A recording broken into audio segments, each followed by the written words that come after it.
Hey guys, so I have been thinking for a while and I decided that I wanted to try animation on Piskel because I haven't done that in a while.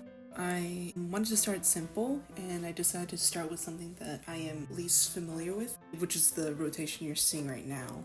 I don't know what it is called, but I know it's usually used for hair movement, but I decided I wanted to use it for fog coming out of a coffee cup. I guess I'll share to you guys my process. So this is at 5 frames per second. It's not like the most complex animation, but I do think it's still good. What happened is that I used, it's about 5 layers I think. You can see that these lines are divided. That's because instead of seeing it as like one line, I actually see it as like 4 individual straight lines. What I'm doing is that I'm choosing a center point so it stays pretty consistent, as well as a line, which is where the lines will stop, and I'll explain a little more why I chose to do this. But essentially, I align the lines so they start straight, but they are slightly bent, just a little maybe. What I thought whenever I observe these kinds of animations, that's usually used for hair or flowing grass, is that you have to figure out how many positions this length is going to be at in order to create a necessary flow of movement. Because you can have like a sequence where it's this, and it's slightly different, and slightly different, and it's slightly different, but it's not as consistent because you're still doing this around the same area. So I'm just starting from here, and the reason why I put this line here is because we're gonna imagine that this is actually a broom. So you know when you're brushing, you need to put some tension between the brush and the ground. So you're going to start off like this, where it's slightly bent, but not all the way because you haven't put enough pressure. Then onto the second frame, here you have the same point as well as the same surface line, though it's a little messy. And now you have this putting pressure. So you have line 1, still all around the same, but it is pretty significantly different and apart, and then you have lines still going in the same general direction. Instead of this slightly curved, now it's a lot more curved. It's becoming a C almost. Since this is 5 frames per second, we have to exaggerate each frame a little more, because if this was 24, I'd probably put another line here. But seeing as I want to simplify it for now, it has to be fairly simple. All we need to do is figure out points. Technically, it would have been better if I immediately wrote these lines, the first dash, because it would be easier for me to track and keep it fairly consistent. But I didn't do that, which is okay because I still think it turned out well. Now moving on to this third frame. Now it's becoming more C-shaped, or backward C in this case. And it's like you're flicking the broom. You're not necessarily sweeping fast. You're not like doing the fast movements from when you're dusting. It's more like, I guess it's more like a paintbrush. You're trying to get the full motion in. And these are, the fourth line's here, but now it's like making contact, so there's going to be more tension. And you can see the distance from here and here is also fairly drastically different. Now what gets complicated is that you have to, for the fourth frame, you have to sort of choose when to go in the opposite direction. So you still have your center point, you still have the line where the swirl, whatever you want to call it, ends, but you need to change directions. Observing this kind of lasso thing here, yeah, speaking of which, when I observe this motion, I realized it reminds me of a cowboy's lasso. Let me explain. 3D conceptually, the cowboy's lasso is like this. You got this string and then you got this hoop, and then from a 3D perspective, this hoop is moving around in circular motions over and over. It constantly goes, and it just gives you off that illusion, even though the line is clearly in this one point. So I thought 3D, you would have to, when you're making this kind of movement, you would have to think of it going around in a circle, but still conceptualize it as 2D. So this line is still 2D, this one's still 2D, this one's still 2D. When technically it's going in a 3D motion. But I thought that was a little too complicated, so this is like a 2D version of the lasso. So what's tricky about this last part is that you have to change directions. And in a way, you have to create sort of an S curve instead. But you would have to create it at the end because that's where the most tension is going to be flicked off. You got your tension point, and this end dash has to change directions now. So it's going back to where it was originally.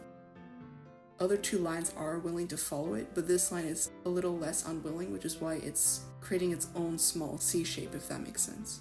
And then you got your last frame, which is when this shape has finally formed into another circle, but going the other way. And you can see again, the initial dash has a pretty big space in between. Now, technically you can do as many frames as you want, but personally I would prefer doing like 4 or 5. So now what I'm gonna do is try and draw over it and see if my coffee cup thing can have that same sort of fog effect.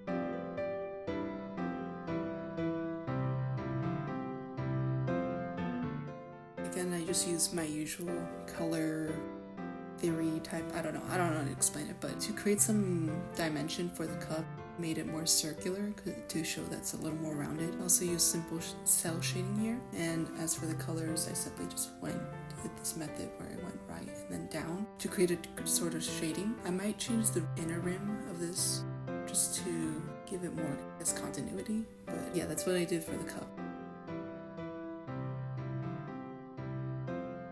And I decided I should lower the opacity of the steam, not fog.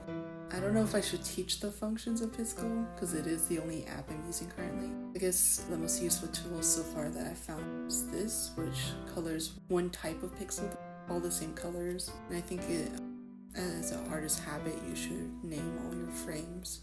I'm gonna move on to the steam now.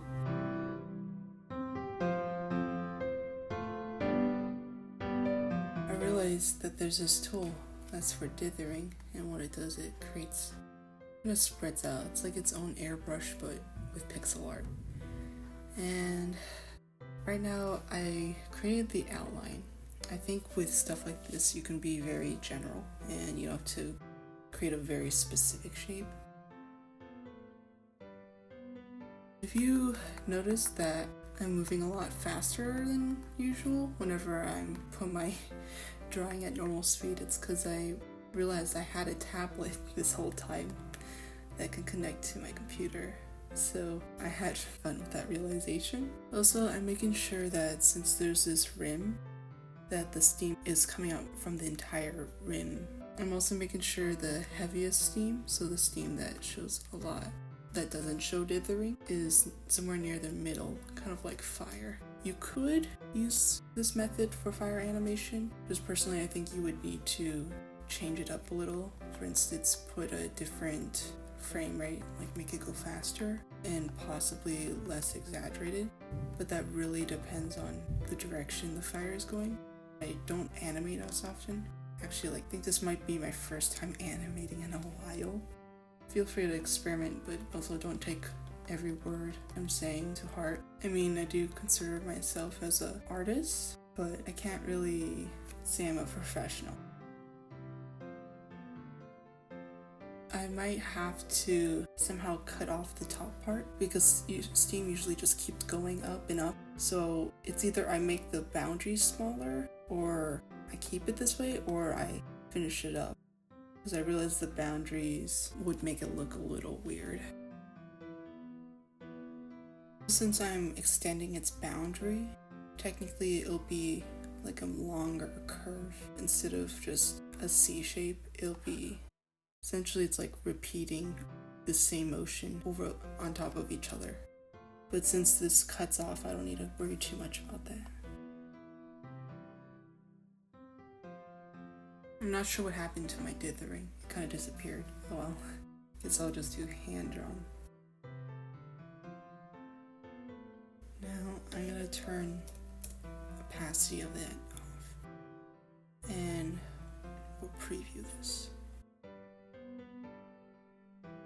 Okay, so the very last one should have a little more steam. When it comes to animating for certain things for the first time, I think it's a pretty good result. So I'm gonna make up some last minute changes and that'll be it.